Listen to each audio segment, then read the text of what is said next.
Acts the 9th chapter, Acts chapter 9, and we also going to look at Judges the 6th chapter. Briefly, we're just going to just visit there for a moment. An unlikely change for an unlikely man.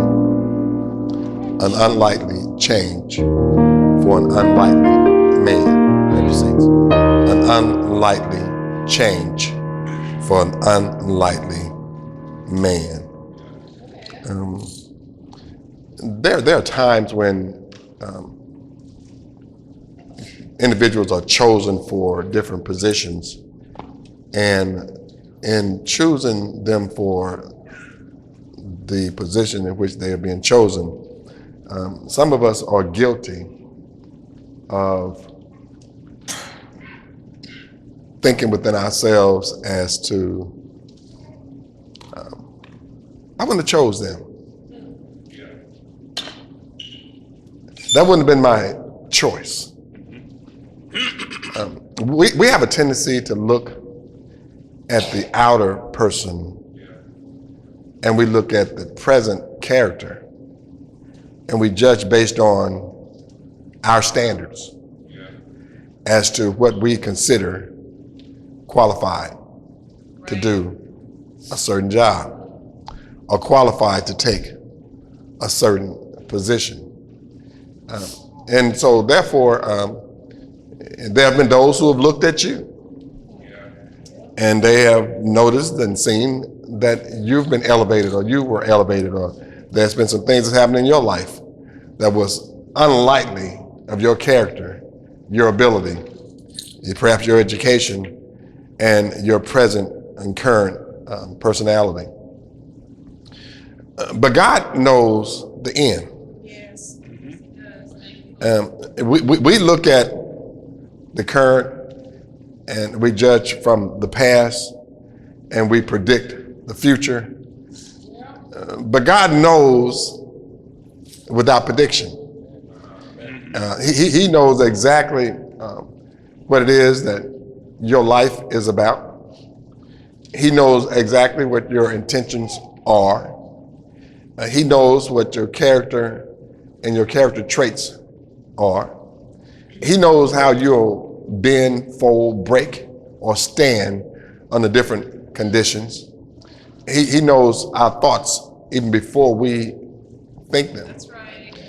He knows our words even before we utter the words.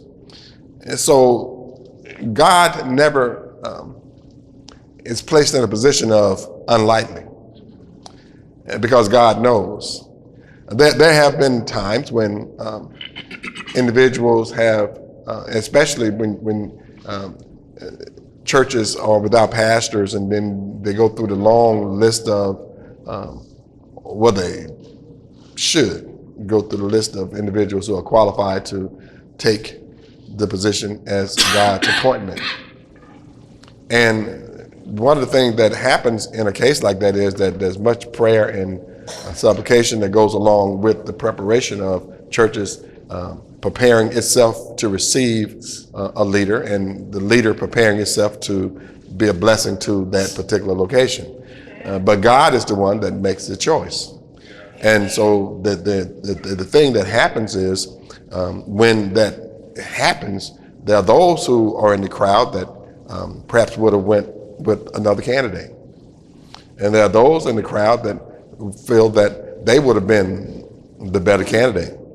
And there are those in the crowd that would have picked someone else based on their relationship. That there are those in the crowd that would have picked someone based on their judgment of what they thought, or what they like, or what they dislike. And did you not know that there are people that judge you also just because of the clothes that you wear? There are individuals, don't get quiet. There are those individuals who judge you based on where you went to school, or if you went to school. And then there are those who judge you based on the candidate or the person in whom they would have chosen. And so unlikely candidates have been, throughout the Bible, has been a part of God's demonstrating to those of us who feel like we have an opinion of what God should do. He's always gone with individuals who usually people wouldn't have chosen. God demonstrates his judgment by his sovereign power and wisdom by choosing those individuals whom, watch this, that's not based on human standards. It's not based on human standards, not based on what humans would have done. It's those individuals whom seem unlikely candidates for his divine purpose, but he take them and use them to carry out his mission and his purpose. And so therefore, when you look at your position and you think about your own person and character and your ability, and God had placed a call on your life, don't judge that call based on what you know right now.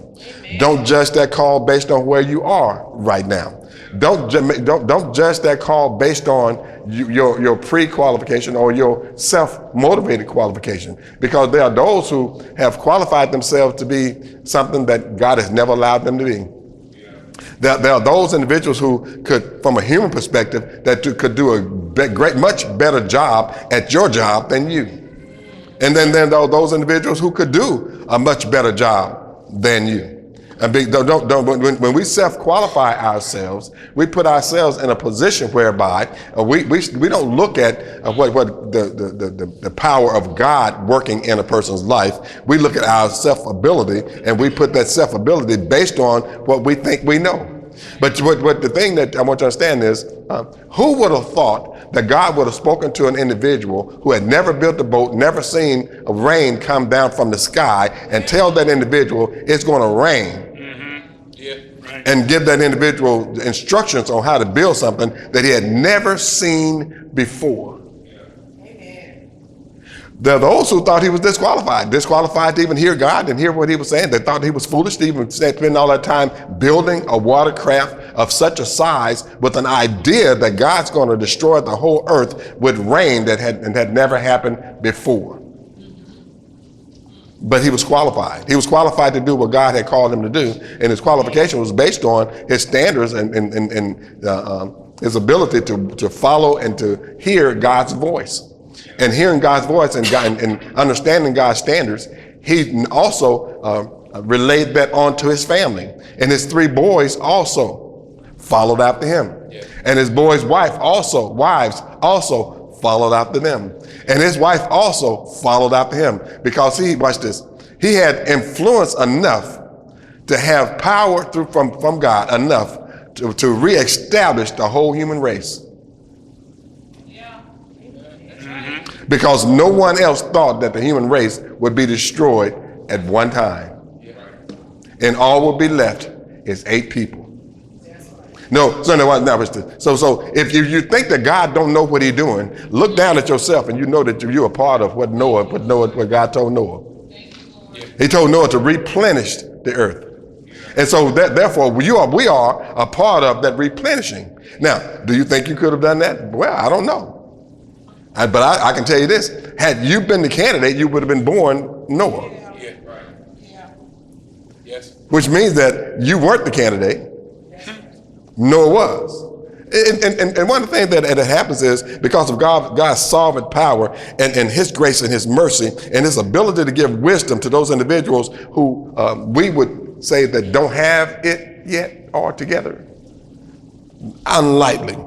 And so the Bible tells us that God said that his ways are not our ways and his thoughts are not our thoughts. It lets us know that because God has established relationship between us and he's given us his ways, so therefore there are times when individuals rebel or reject God's ways simply because they are not our ways or their ways. And so what God is saying is, my ways are not your ways, my thoughts are not your thoughts. Isaiah 55, 8 through 9 lets us know that God has a plan, and his ways are not necessarily your ways. God has a plan, and his motive for doing things is not necessarily it's not your motives. It's God's motive. It's God's ways. It's God's plan. And so because it's God's plan, we have to understand that often God uses the weak to shame the strong. Often God takes an individual that didn't go to Harvard. and lead Harvard people to Christ. That oftentimes God takes individuals who are unlikely fishermen. Y'all not getting this?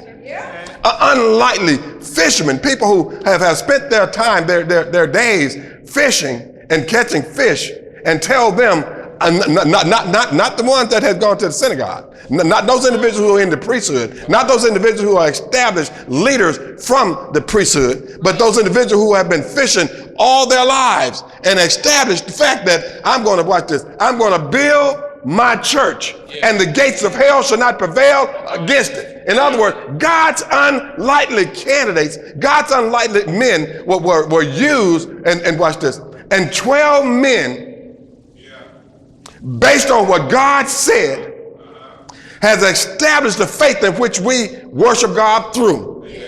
And he tells us in the word is, if any man come unto you with any other doctrine except the doctrine that those 12 men preached and taught, even if they came from heaven, there'll be no other gospel. And so therefore, unlikely candidates. That's why Jesus died out at Calvary. He wasn't, watch this, he was an unlikely candidate. He didn't come from the priesthood. He didn't come from the palace. And so watch this. And you're looking at yourself and you're saying, I don't think I can do that. But you can't within you. But watch this. Through Christ, all things are possible. Because see, the thing I want to understand is God knows how you will react and how you will act under whatever situation that it is that you come up under. And so therefore, God knows those individuals. He knows your heart. Yes, he does. And so God often uses individuals who are weak to shame those individuals who are strong. That's 1 Corinthians lets us know how God deals with us. 1 Corinthians 1:27. God took a man like Moses, an unlikely candidate, an individual who was born a slave, put him in the palace for 40 years, and allowed that individual to be educated by the people that were enslaving his people. And then take that individual and put him in Midian for 40 years, keeping somebody else's sheep. And then he allowed this individual and that didn't know him, he spoke to him through a burning bush. See, watch this. Had you been born, would you have done that? No, probably not. In fact, I can tell definitely not. You know why? You're not Moses. There was only one Moses. You're not Moses. And so therefore, watch this, when the burning bush started, you probably would have called the fire department.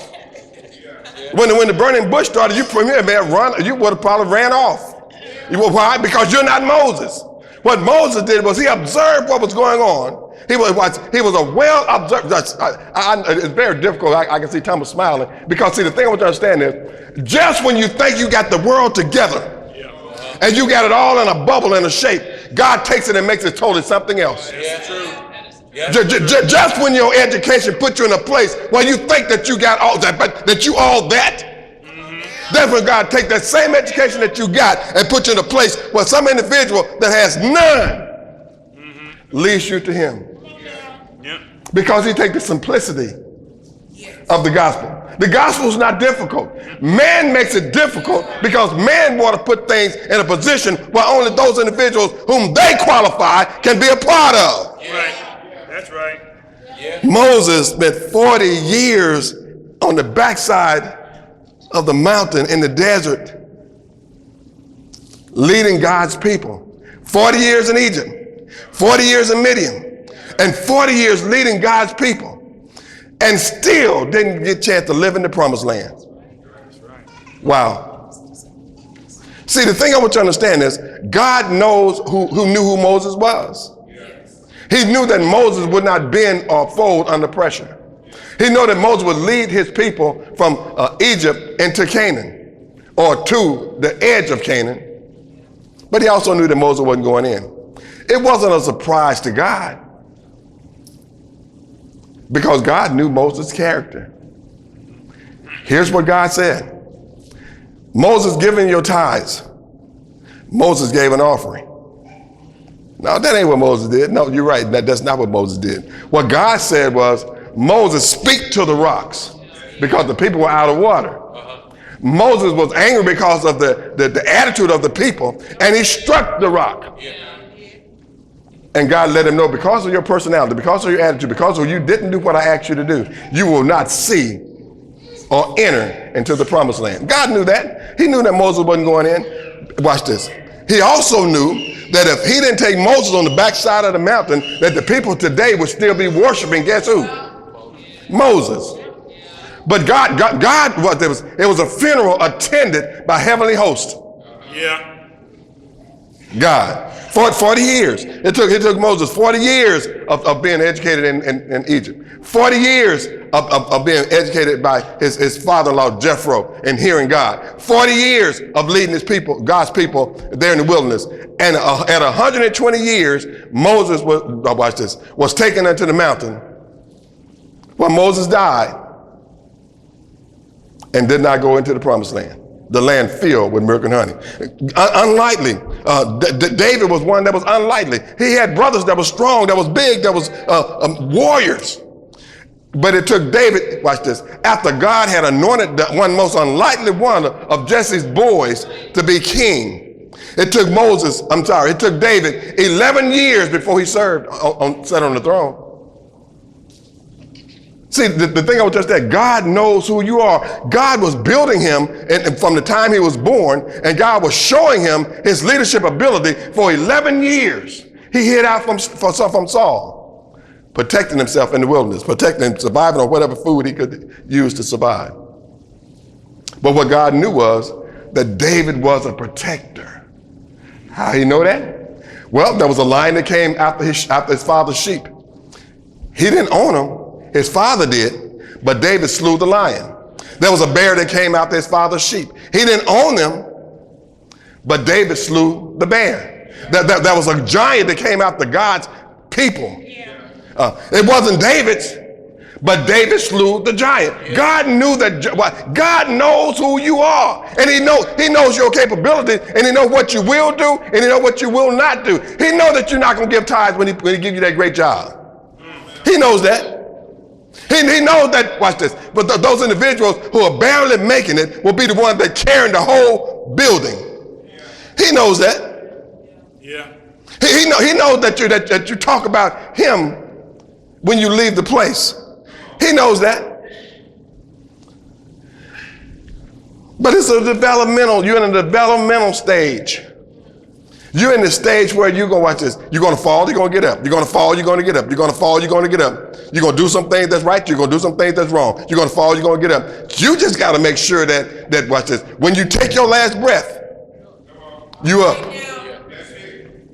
You just got to make sure that you're not in your down mode. Right.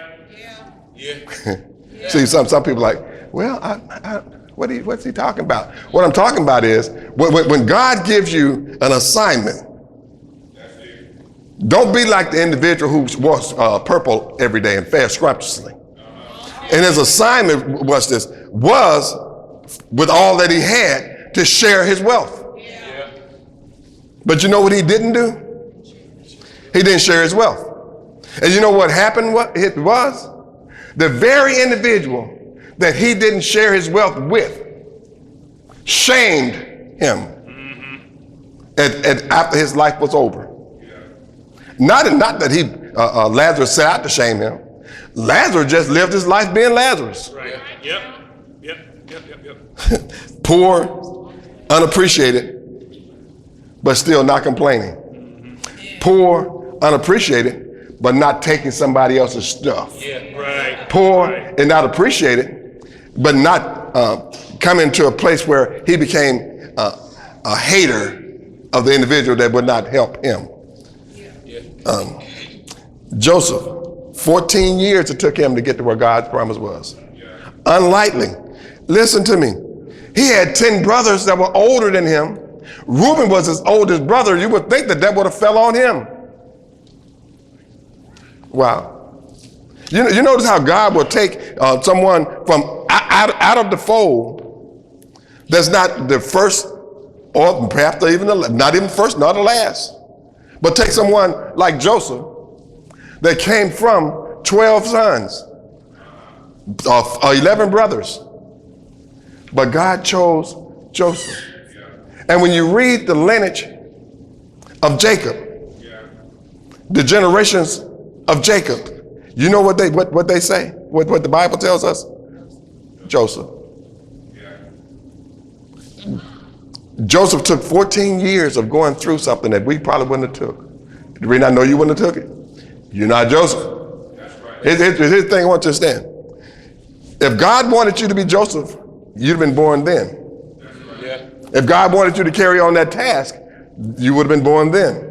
But because you're born now, God has a task for you. And there are those who say that you're not qualified. Just watch this. Most people in the world thinks because you're a Christian, you're weak. That's right. Sure do. They think because the order is to turn the other cheek, that makes you weak. Now, there are some folk that come to church that are strong. There are folk that come to church that won't speak. There are folk that won't come to church, they won't participate. And there are folk that come to church that you can't say nothing to. They're strong from the world standards, but they're weak from the heavenly standards. Right. Okay, I'm going somewhere. Yeah.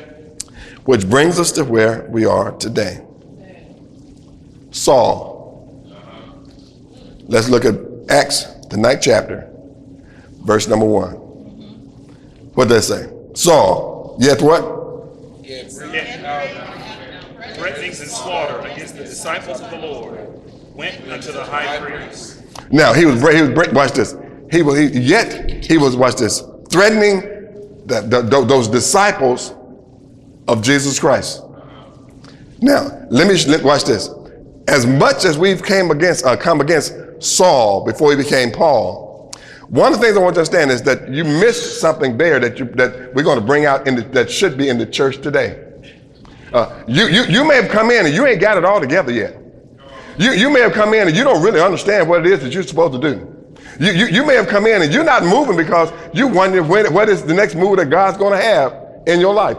You may have come from a situation just like Saul. Here it is. He's yet breathing out threatening and slander against the disciples of the Lord. He is coming against the body of Christ, you and I, and he's doing it openly. He's doing it ignorantly. He's doing it, watch this, without information. He's doing it without even knowing what it is that he's doing. But what God knew was, what Jesus had already established, Saul follows instructions. It's right there in the first verse. It's right there in the first verse. Watch this. He didn't do like some of us, go out and start slandering the church. He didn't do like some of us, go out and start trying to put people out. What he did was, he went by, watch this, the rules and regulation of that day. He went to the high priest to get permission to throw you out of the church. Wow. You ever wonder how many folk that come to church that don't follow order? Why would God give you an assignment to follow after his rules and regulations and standards and you won't follow order? What Saul did was Saul followed after whatever it is that the order of the day was. He didn't take it upon himself to go and do that. You know what he did? He went to the high priest. The person in charge. You ever notice how you go past the person in charge and operate? I got folk that do it all the time. Yeah, I do. I had that same problem when I first came to Mount Moriah. Different folk, same problem. The person died, or the people died, or the people left, but the spirit stays. The spirit don't, and watch this, and the unlikely candidate, he gonna follow, he goes into that person, and the same cycle keep going over and over and over and over again. What an incredible message from our man of God here at Mount Moriah Missionary Baptist Church. Now's the time where we can all participate by giving. You can use our PayPal link on our website, www.3mbc.org, or www.facebook.com/ MMMBC. We look forward to seeing you here on the Mount. God bless.